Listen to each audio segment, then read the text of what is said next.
केंद्र सरकारचा शेतकऱ्यावर जे काही हल्ला केला त्याचा निषेध करतो.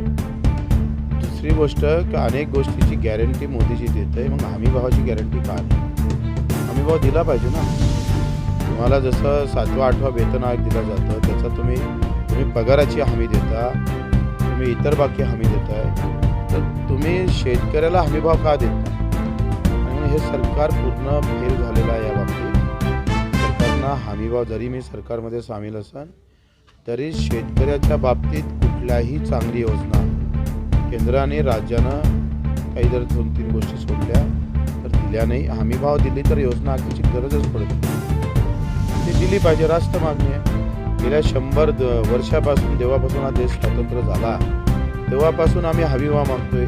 शरद जोशी त्या काळात लिहायचे, भीक नको घेऊ घामाचे दाम, भिकार तोड योजना बंद करा आणि हमीभाव द्या. तुम्ही वारंवार सांगत आहे स्वामीनाथन हा सगळ्या देशासाठीच लागू झाला पाहिजे. काय होतंय, 15% नफ्यानं सुद्धा भाव भेटत नाही. आता कापसाचे भाव 6,000वर गेले, 7,000 आहे.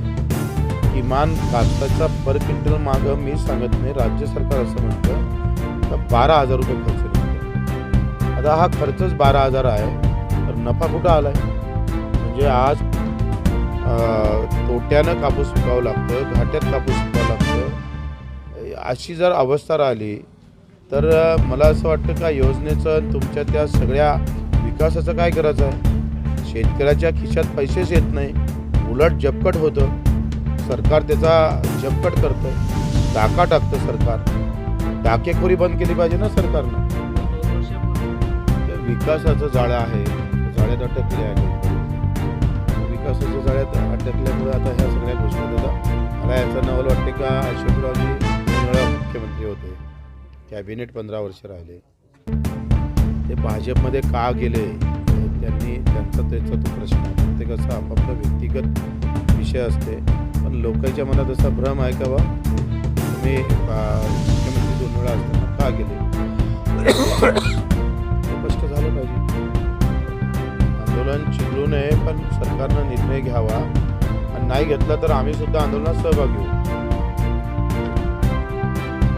मला असं वाटतं की तो त्यांचा त्या पातळीचा प्रश्न आहे, कोण कोणत्या पक्षात होईल. आणि ही स्थिती राहिली तर विरोधकाची भूमिका प्रहारलेच करावं लागेल.